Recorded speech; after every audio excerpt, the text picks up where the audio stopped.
arroz japonês cozido, atum enlatado,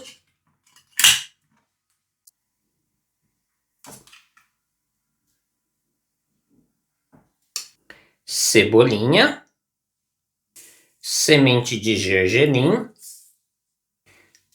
um pouco de nori, é só picar, que é alga para sushi,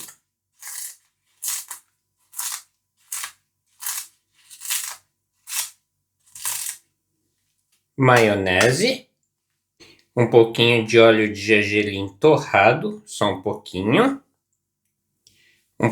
de sal e misturar. E agora é só moldar.